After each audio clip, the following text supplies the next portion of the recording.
Those who can see us, guys, please just comment and say you can see us.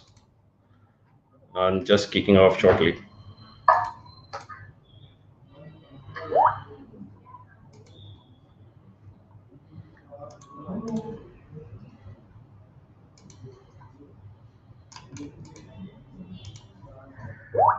Those who can see us, guys, please.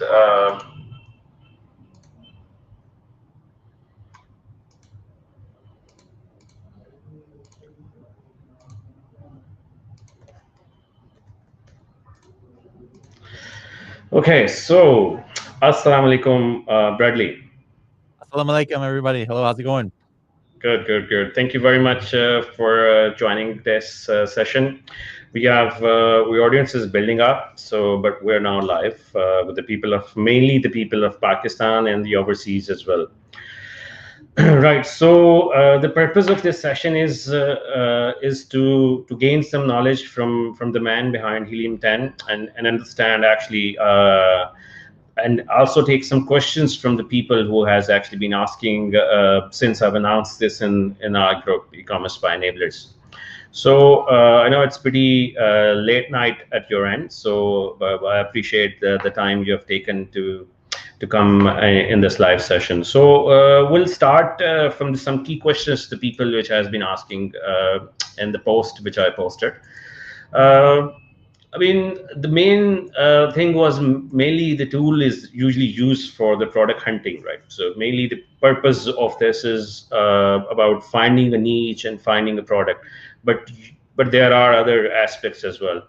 So in terms of the winning product, I think everyone would want to know this from your perspective, being as the man, being as the man behind the tool where the people and the world used. What do you reckon actually the winning product should look like for US or for UK, or how do you distinguish between that? What is your criteria to find a winning product?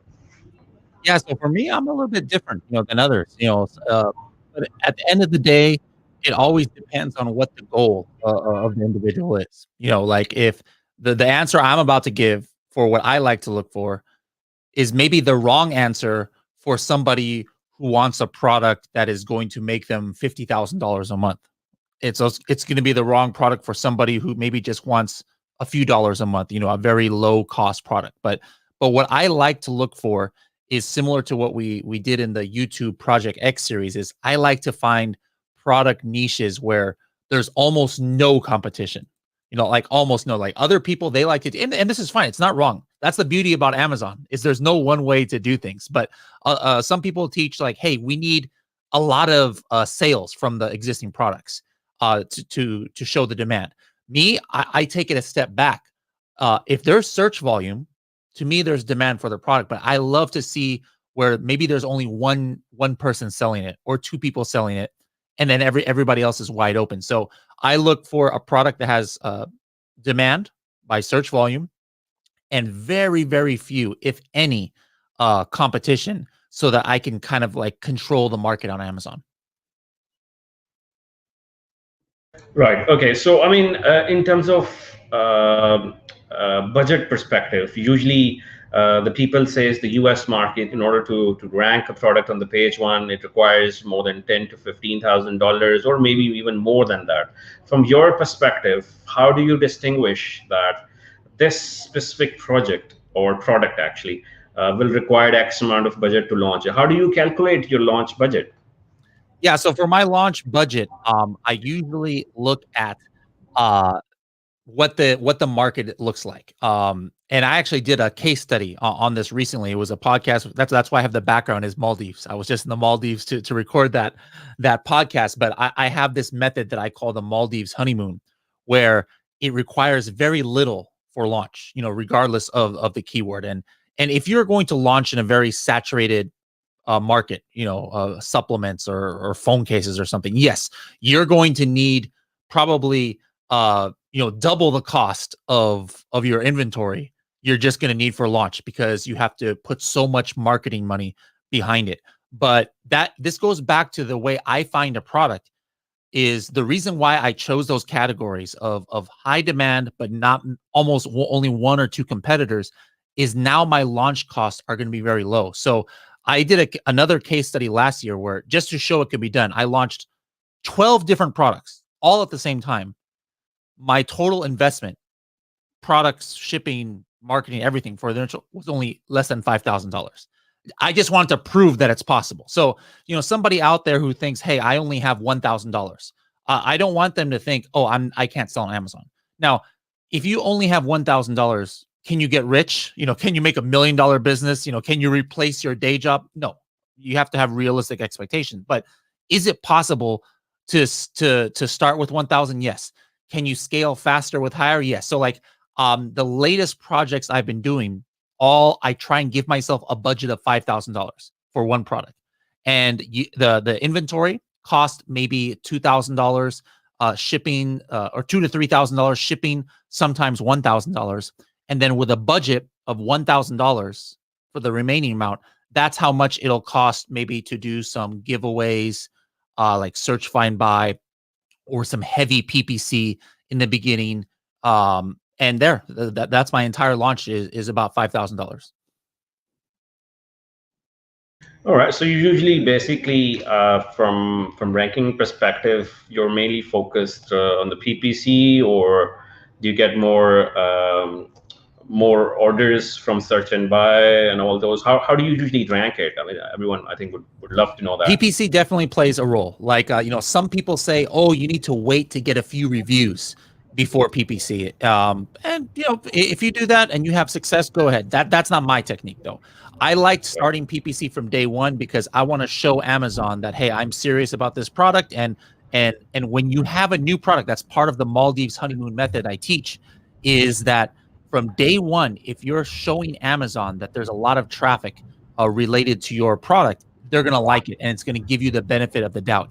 We've heard before of the regular honeymoon period, where the first month or 6 weeks or so of a listing, Amazon will show you for more PPC, or they'll show you higher if you get buys for a certain keyword. Well, the Maldives honeymoon that I talk about is even beyond the honeymoon period, where you can have a small budget, and Amazon, it doesn't know what you're going to be good at yet, so it'll just show you for so many different things that a listing that's maybe 6 months or 1 year old, you're not going to get that kind of opportunity, and you only get that once. So that's why from day one, I start the PPC, and I do very limited, search, find, buy.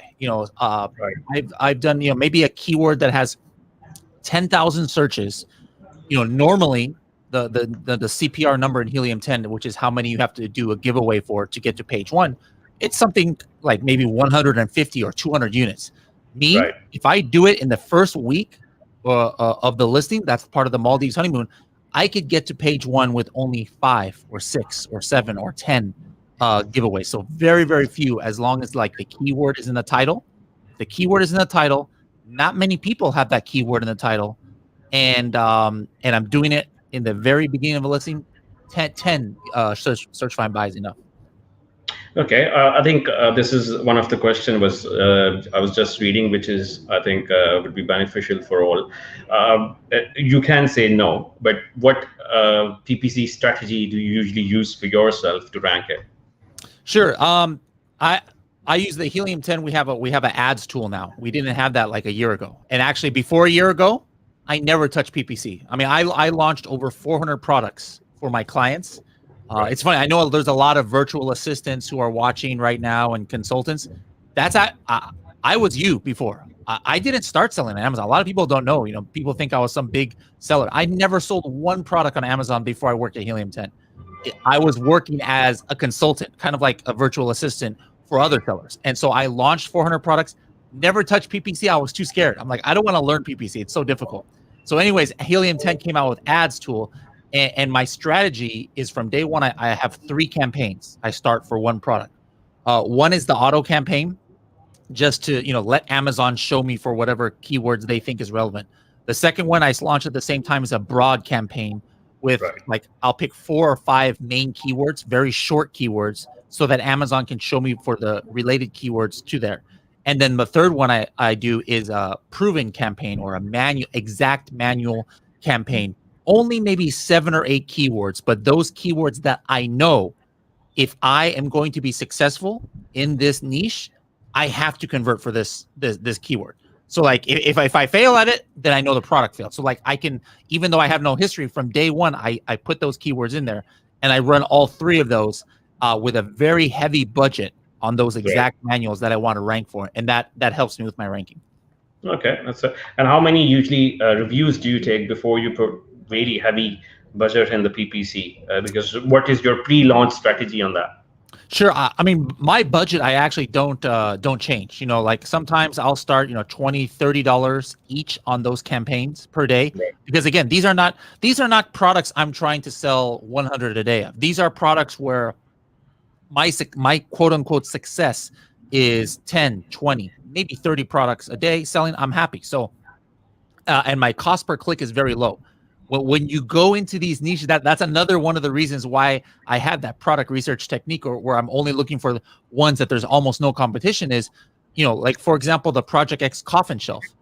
For a long time, our cost per click was 20 cents and 30 cents, All right. which people are like, what? That's crazy. I've never seen that, but that's because I'm not competing with anybody. So I can do that. So even with a budget, $20, $30, it's plenty. And I don't keep it low when I don't have reviews. My philosophy is PPC is perfect for when you hardly have any reviews, because will there be people who don't want to click on your listing because they see 0 reviews? Of course. But guess what? You don't pay for that. You only pay for the PPC if somebody clicks on your listing. Yeah. And if they click on your listing and you have 0 or 1 review or 2 reviews, that means they're the kind of person who's maybe they don't really care that you only have 0 or 1 reviews. If they cared, they wouldn't have clicked on your listing. So for me, PPC is perfect. Even from day 1, 0 reviews. I'll do a high budget. Yeah. So, I mean, from your perspective, the top 3 factors or anything you feel as the most converting listings, what do you see? Is that images? Is that title? Is it description? Or is it reviews? What is your in terms of getting your listing fully optimized? Sure. How do you see that? Well, there's 2 people you have to make happy with your listing. Number 1 is your customer. That's the most important. Number 2 is the Amazon algorithm.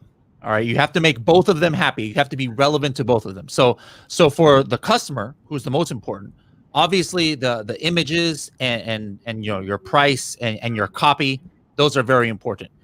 Images maybe being the most important for the initial getting their attention. But for Amazon, it's the title. Like that's part of the Maldives method I teach is I was doing a lot of testing where a brand new listing, I didn't have a keyword in the title. It was maybe in the bullet point or somewhere else. So I was indexed. I was searchable for it, but I was not ranking. So I knew I was indexed, but maybe I was either not ranking or I was like on page 7. In that first week of the listing, what I did was I edited the listing. I put that keyword, even though I'm already indexed, in the title. It wasn't in the title before. Within 4 hours, it went from unranked or page 7 to page 2, not doing anything, just by putting in the title. So that really shows that in the first few weeks of a listing, the title is so important for Amazon, because again, later on, Amazon has a history. They know, everybody who searches for this, they seem to like this product, or people who search for this, they always skip this product, so they know. They have a history. When you're new, Amazon has no idea what people think is good or what keyword people think is good. So they kind of really focus on what you have in that title. Okay, that sounds interesting. You mentioned also about search, find, buy apart from PPC. Yes. I think everyone would love to know, how do you take that to ManyChat, or how do you usually get those people to Sure. buy? Yeah, I mean, a lot of people have different strategies, and ManyChat is definitely one. Me personally, I don't use ManyChat. I don't have time. So like, people know, I work for Helium 10 full time. That's my main job. I only do the Amazon selling because I'm trying to keep my knowledge fresh. Like you can't teach Amazon if you're not doing it. So I only have maybe 5 to 10 hours a week to dedicate to the Amazon apart from Helium 10. So I don't have time to make a Facebook ad or learn how to use ManyChat. And if somebody else knows, great. That's perfect. It may be cheaper. So I use other services. Helium 10 doesn't offer like launch service. So there's Right. one company I use, azrank.com. Like I'm not affiliate or anything, from them, but they kind of do they manage the search, find, buy for me. So I don't have to go find the customers. It costs a little more money that way, but for me, time is money. So like I don't have the time to do it. I just pay them to go find the customers to Right. buy the product. Okay, so AZ Rank is the company you use for that. Yes. Okay. There's quite a lot of questions coming up, which is pretty interesting. In terms of data validation perspective, one of the question is, because there are millions of people are using Helium tool, how do you validate it? Because one person is searching from Pakistan, for example, the other guy is searching from US. It's like hundreds of people launching the same product at the same time. So in terms of the authenticity of the data, what measures are actually being put in place to ensure the people who are seeing it is actually accurate results, because at the end they're investing their money based on the results. Sure. So I mean, as far as the sales estimations, we don't base it on location or anything. I mean, Amazon shows the BSR, and it's public, bestseller ranking. So from that, we're able to make estimations on the sales, and it would be the same if we're searching from Pakistan or we're searching from Pennsylvania, USA. It's gonna be the same. Now, what is different by location is like keyword tracking and ranking. Sometimes, usually it's fairly steady. Like if I'm in California, I type in coffin shelf, maybe our product is page 1, position 1.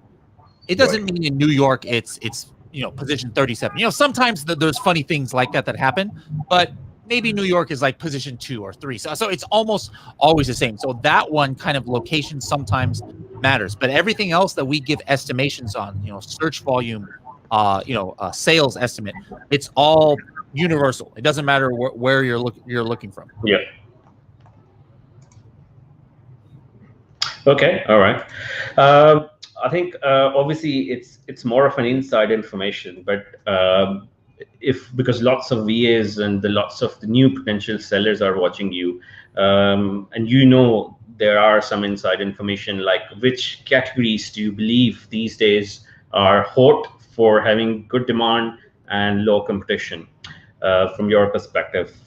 Where do you see the newbies should be looking at? One way that we talked about in Project X about looking for demand is actually, it's funny, it's actually not even on Amazon. I like looking at Etsy and Pinterest. These are US websites.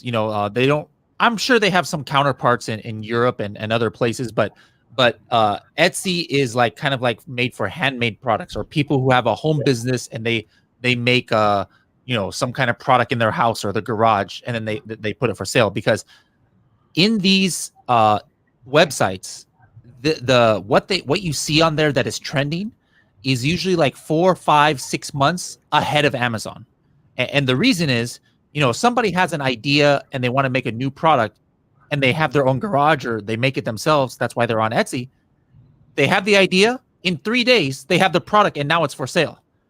If we're an Amazon seller and we have an idea to make a product, it takes 4 months or 5 months. First we got to send it to Pakistan or to China, and then we got to get a sample, and then we got to we produce it, and then we ship it in a container. It takes 2 months. I mean, it takes forever. So I like looking at Etsy for what is trending on there, and then look back at Amazon, and I'm trying to beat the competition on Amazon by looking ahead of it. So what is really, really trending now is anything that's kind of like for the house, because in any country in the world this year, people are staying at home more. They either work, like right now I'm in my house, of course. Well, it's 3 o'clock in the morning, I'm in my house, but every day I work from my house, not from the office. Like we can't go to the office anymore for 9 months. So what people were doing, and many people were out of jobs, is they were looking for things like puzzles for adults. You look at a keyword like that, of course that keyword has always existed, but you look at that keyword 1 year ago, maybe 300 people a month were searching for it. During the peak of the pandemic, it was like 50,000 people per month were searching for it. So whatever can be done in the house, gardening things, people who are doing home gardens and things like this, home stay at home crafts, all of these things that people they didn't have time to do before because they're working. Those are all trending nowadays. All right, that sounds interesting. I think this is when I was a new seller. Also, I used to think at how do I find out how much this listing is specifically making. But obviously, the tools has made it easier from the last few years. How actually you guys are actually using an algorithm to find out an exactly or closure to it? Like I know the BSR is out there where actually you see that if the BSR is less than 100, then this listing potentially be making this much. But is this the only thing, or how do you see this listing is specifically making $30,000 a month? And the other tool, if we look at, for example, JS or any other, they are telling the different thing. So why you guys are different from each other, and how do we feel that this tool is telling correctly, but the other tool which we use are not? I mean, that's a great question. I get a lot, and I use this analogy. To me, I never compare one tool to another for the estimations. Like to me, that's a pointless almost. Like I compare it to Amazon. Like I don't care what, even if it's not Helium 10, like tool A with tool B, they're different. To me, that doesn't say anything. And the analogy I use is like weather channels. You have two different channels, and they each have a weather forecast. All right. Hey, tomorrow it's going to be 20 degrees. One guy says. The other one says tomorrow is going to be 25. And every day there's a different forecast, right?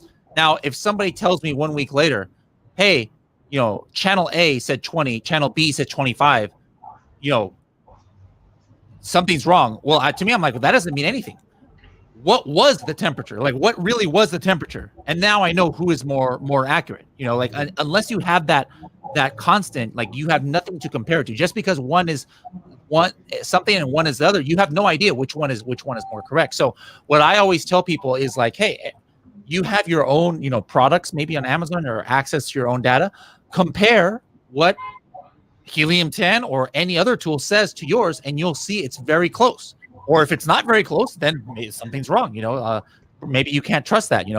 So compare it to yours. And I've done live videos because there's of course a lot of people who will make some report or like, look at us, we're the most accurate by this percent. The people who make those kind of reports to me, the companies, the companies who make those kind of reports to me is they think we're stupid. Of course, like Helium 10 is not going to produce that report because I don't think anybody out there is going to think that I'm going to make a report that shows that we're not the best. So it's like, if I do that, I'm like saying everybody's stupid to think that I'm going to, do that. So to me, like, we're never going to, put out the report. I say, hey, I'll go and do live videos. So I'll go live. I'll show people a real Seller Central account, random ones, and I'll show the estimation. And I'm like, guys, look, it's not 100%, we're not hacking people's accounts, but look here, it's always within like 10, 20, maybe 30% off. And so that's what I say. If somebody's not sure, can I trust this number? Just go ahead, compare it to what you see in your Seller Central account, and then you can trust it. But actually, do you pull it through crawling? How do you pull? Because Amazon do not give an API of their figures to anyone. Correct. What actually the measures are put in place? I know it's an algorithm or the secret behind the logics of a specific tool. Otherwise, everyone would have done it. But what do you see the people should know and trust it? Like these measures are put in place to ensure the data is accurate. Yes. So we do base it off of real information. So some people think, oh no, Helium 10 has, hundreds of thousands of users. They're just checking everybody's account, and that's why they can make so accurate. But that's not true. We don't do that. We have a very small group, like inner circle, very, very small, in the categories, and we can see the sales, and then that's how we can make a very advanced algorithm. You don't need to have hundreds of thousands of access to people's data to have an algorithm. You need very few data points because we have a very sophisticated algorithm. We have like probably 10 people right now, 10 full-time employees in our data science team, and that's all they do is they're working on the algorithm and for our estimation. So that's like their entire job at Helium 10. So just with those few data points where we do have the Amazon data, that's all we need in order to make those estimations. All right, that sounds interesting.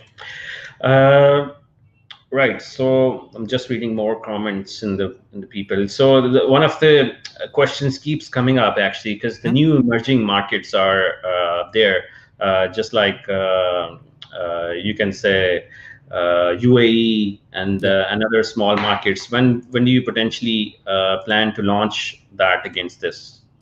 Basically, it's all it's up to the customers. Every tool that we launch, or if we go to a new marketplace, it's based on what is being asked from us, from the customers more. So, obviously number one was USA. That's why we came out with that first. And then the next thing that everybody was asking is Europe. So then we that was the next thing we focused on. This year, we had a lot more requests for Amazon Mexico, which we didn't have that much in the past. And also there was another marketplace, Netherlands, launched. And also Amazon India, there was all of a sudden a big boom in people asking. So for these other marketplaces like that we're not in that much is like Australia, UAE, and other ones. Well, basically it's the more people from those places ask us, we're like kind of like checking it, and whatever is the most, that's going to be the next one that we do. All right, that's good. Okay, more questions. Obviously, I think there are thousands of students from Pakistan specifically using Helium 10. How do you see, because these guys are actually potentially giving quite a lot of revenue to Helium 10. Is there anything you can potentially think as an exception to the cost of those? Because one of the questions was is in a different way, but I'm asking in a different way for you to understand. Sometimes for the people who are not specifically a seller but the services providers, it's quite difficult for them to pay $100 or something a month. So because they are actually do not have an investment, so they need to offer their services to the people. What do you think can be done for that? Yes, the number one thing, and like I said, I was in everybody else's shoes before. When I wasn't selling on Amazon and I was just helping other sellers. The number one thing is becoming an expert in Helium 10, and you can do that even without having the full access to the tool, because we launched something earlier this year. We've always had training videos, but you kind of just have to go find them on YouTube, or you actually have to be a member of the tool and then go in and hit the learn button. But now we made an entire course that's completely free, 100% free to go through it, and it's like structured in a way that helps you. It's not just videos, it's quizzes, it's glossary, it's tutorial, it's tons and tons of information. So anybody who's watching right now, if you don't have a Helium 10 membership, but you want to become an expert in Helium 10, go to academy.helium10.com, academy.helium10.com. And I would say dedicate, a few hours a week and go through the entire course, take the quizzes and everything. And then what happens is then you're going to know everything, about the tool, because then when somebody hires you, maybe they have access to Helium 10, and then you just, you can just use their access, or they're looking for experts. I see so many people who are looking for virtual assistants, and what's the requirement? Hey, we need somebody who knows how to use Helium 10. So don't wait to get hired for that. Start with the Academy, 100% free. So there's, you don't have to pay anything for that. And then do that. Now, for the more advanced people, like we have a certification, program. So at the end of that, if you want to have like an official certification, because we give a special unique test to every single person, and then we give a whole bunch of things. There is one that you have to pay for. It's like $70. I'm not sure exactly what the cost is, but that, that's only at the end. That's not requirement. But if you want to like really show, hey, look, I am 100% Helium 10 certified, you can pay for that. But I say for the rest of you, just try the free course. All right. Okay. That's pretty helpful for the people. Okay. A few more questions I'm gonna say, because as you pretty much have seen, the way the Pakistani market has grown up so rapidly, and the way people are learning e-commerce and using different types of tools to get access to the international markets like Amazon, eBay, and lots of other things. Yep. How do you see, from your perspective, sitting from the other side of the world, how do you see can helping these guys who are really hungry to work with the people who really need a skill force from the other sides, because these people are pitching the people where you really exist. How do you see you can help these guys on your platform, from Helium 10 platform? Obviously, you can put a criteria to pass some assessments or something, Sure. which can be approved to Helium 10 VAs from the platforms which we can give you. So is there anything you can think of for helping these guys as well?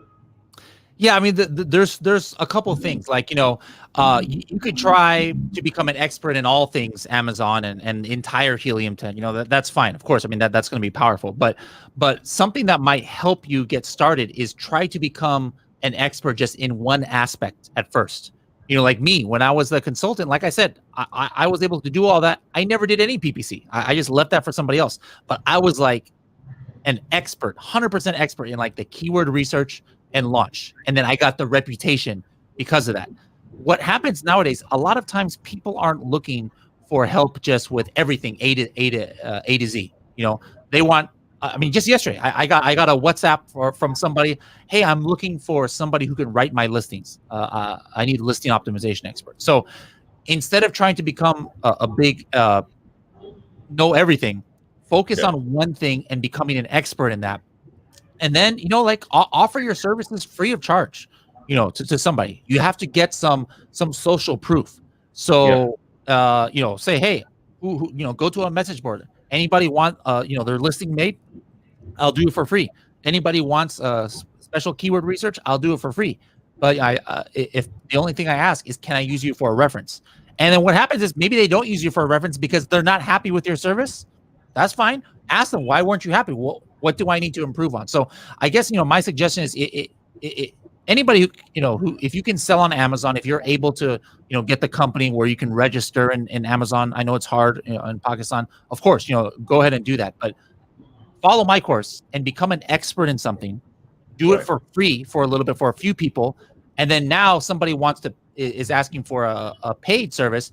Now tell them, hey, Saqib said that I'm the best keyword research in the world. You can check with them. I made this listing.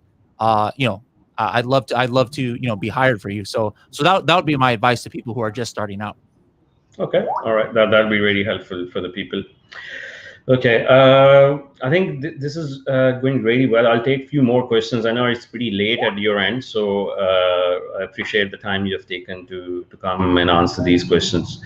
Okay, so I think we pretty much covered most of it, but in terms of, I think the new markets which you're planning for 2021 is more focused in Netherlands and Mexico in 2021, but specifically not any plan for Gulf and UAE market yet. Could be. I wouldn't say no. Right. I would say actually there's probably a good chance for either Australia or UAE or Japan, any of those next year, because we already did the Mexico and the Netherlands and India, so that's done. So we're not going to go one whole year without launching a new marketplace. So what's going to determine which one we do is what everybody watching here, whoever sends us messages, that'll be what determines. What about you? What's your opinion? Which do you think is the biggest opportunity right now? I think right now we see as emerging markets are specifically for UAE, which has been started, and Australia as well. Which is pretty good, because we have quite a lot of people who are actually starting in these markets, but they lack with the tool and specific results to capture those. So we have some workarounds, but what we do is to ensure we always check with specific tools. So we highly recommend that to have actually against those. Specifically for UAE and Australia, because these markets are emerging, and after a few years, these will be the hot markets. Okay. Okay, and the last question from my side Sure. is actually we do have our own criteria, which is enablers product hunting criteria. We have put this based on our experience, based on what we see, that how do we find a winning product. So we use specific tools to find those. Is there any possibility that we say, Bradley, because people struggle a lot, and if we give you this criteria, then is there any chance to add those filters in your tool, which can be really helpful for the people? So they just choose that criteria and use those filters to find a product based on what we feel is the best. But obviously, you can disagree if you feel this criteria is not good enough. But is there any room to upgrade based on our suggestion, your tool? Yeah, I mean, a lot of the filters and different things that we use, it wasn't just made by me, or by the development team. It's because we get the feedback. So there's one that I have a good example of that is what we call the two-factor success score. So that's X-ray. X-ray before the default, it just has like a score, like it's called success score. But now we change it where you can toggle it on or off. It's a two-factor success score. It's looking at the top 10 results on the page only. And that original suggestion, it came from a large group, like a large Facebook group and a large Amazon course. So it's the exact thing of what you're talking about. So if there's a lot of demand for a certain function, sure, Yeah. we'll totally add it. Okay, that sounds great. Few more questions I'll just take if you're okay with this, Yeah, from the absolutely. audience now. From my side, I'm okay. Uh, I mean, how do you see Pakistani e-commerce industry? Because obviously you have been seeing it. So how do you see the people whom you have worked with from Pakistan, and the way you have seen the e-commerce growth has been going internationally? What are the views from the other side of the world, and how do you help us to grow more where the people understand the potential of Pakistan? Yeah, I mean, I think it's going to be huge because I see more than any other country in the world a hunger, for it. Like I've always, talked about it, how when I go live or either in this group or other groups or in my Instagram, the most response I get is from Pakistan. And so to me, that just shows that, hey, there's a hunger for e-commerce. There's a hunger for knowledge on Amazon. And, right now, Amazon is kind of holding, the country back a little bit. But once that's lifted, I mean, there's just going to be a big boom. And so everybody right now who is involved in like enablers, you guys are this first group, and you're going to have the advantage over everybody else who, once now it becomes mainstream, selling on Amazon or helping people sell on Amazon. Well, you guys are already going to have 3 months, 6 months, 1 year experience, whereas all these other people now, they're trying to, catch the trend. They're going to be behind you. So I think there's a really big opportunity in Pakistan. But this is what I always say: I don't care what country you're from. Anybody can be enthusiastic or excited, about it and really motivated. But are you going to follow through? And that's why I always say, people ask me, hey, what separates somebody on Amazon who has success and doesn't have success? Well, it's determination, and somebody who's not just going to look at the YouTube videos or maybe take the course and they say, oh, this is great, this is interesting, and then they never do anything about it. You've got to take action, in order to do it. So yes, continue to learn, but don't just be education addict. You've got to be ready to take action. And then you guys who are, who are dedicating yourselves to e-commerce, like I said, you're going to have a big advantage. I mean, imagine the people who started on Amazon 6, 7, 8 years ago before, everybody else. Those guys are making so much money now because they were ready to take action before everybody else kind of caught on. Yeah, really appreciate that. I think everyone would love to ask this question, but I think this guy has asked when we potentially see you in Pakistan in our seminars. Sure. I mean, like as soon as I get my vaccine, I think I'm going to start traveling again. So it'll probably be a few months before the vaccine is available to me. So yeah, as soon as that happens. So like, how about this? I guarantee right now, live on the air, I will Yeah. go to Pakistan in 2021. Brilliant, excellent. That would be amazing to welcome you here, and I think the people will be very excited to see you here. So I'll announce this as well that you're coming in 2021. Excellent, excellent.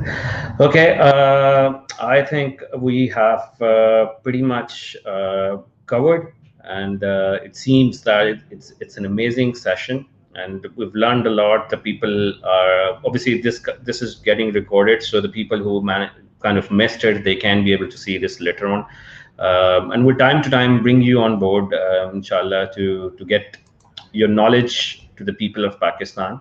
Um, Last thing from your side is any tips, three last tips you want to give to the people who wants to be the potential VAs or sellers. Yeah, absolutely. So, my tips, again, I've already given some, about, being determined, and I talked about the academy.helium10.com, which anybody can start today. But another thing is take a chance, like if you've, I know Helium 10 is expensive, but here's the thing, and I don't really tell this to other people because it's, it's not good necessarily for Helium 10, but I'm looking out for you guys, is go ahead. And if you've got I don't know if do you have a discount code for Helium 10? I believe so. Yeah, it was Helium Enablers 50 was, but I think we'd expect to have more for the people of Pakistan. Well, here's one thing. So you use a discount code or not, but Enablers, that's right. I think it was Enablers 10 or Enablers 50. And yes, you have to pay the 10, it's like 10% off. But that one right there will open up the entire Helium 10, for you, including the Freedom Ticket course, which is, the Academy is only about Helium 10. The Freedom Ticket is 70 hours only about Amazon. But here's the thing, and don't tell my bosses, I'm telling you guys this. Right. Sign up, guys, for that. Pay the money. But you have 4 weeks to go through all of that stuff. All right? So 4 weeks you're going to have. And at the end of that 4 weeks, if you haven't found a client, who's going to start paying you, or you're not ready to start on Amazon, send an email to Helium 10 and just say, I would like my money back, and cancel it. And guess what? You get 100% of your money back. Again, I'm not benefiting from this because that means that zero money, we get zero money. But I want you guys to at least start. So if you start with Helium 10, use Enablers 10 for the discount, you're going to have to pay $80 or something. From day one, as soon as you start it, activate your Freedom Ticket, go through that entire course, learn as much as you can, take the notes, download there's notes you can download it all. You can probably get through it all in 4 weeks. And then if you're not ready to keep going, that's fine. We'll give you your money back. But the information that you guys are going to learn is very valuable. And then once for those of the rest of you, my other tip, just if you do start, take your emotion out of it for product research. That is one of the biggest mistakes I see people do, is they get excited about a product because they like it. They think it's cool. Just because you or me think something is cool, it doesn't mean it's going to sell on Amazon. Trust the data, the demand data, instead of your own heart, kind of. If you can get really motivated and your heart can say, oh, I love this product, and there's demand, that's beautiful. That's the best situation. But don't get so emotionally attached to a product where you kind of like push it through when there's not enough data that says it's good. So sometimes on Amazon, you have to sell a product that you might not even like, or you don't even know what it is at the beginning, but the data says it's good. That's what you go with. So that's my advice for the product research. Excellent. I think this is a great gift at the end to the people who has been listening this throughout. Amazing. I think we've covered pretty much questions throughout this session. So we'll time to time bring you in this session, ask me anything again and again. But thank you so much. It's been a pleasure, and I appreciate it's been really late night, and you're still looking like a fresh man. It seems like you're at 4 a.m. In the early morning now, basically, and haven't slept whole night. So thank you so much. It's been really no problem. And I hope to see you again. All right, I'll come back. We'll see you guys later. Thank you very much. Take care.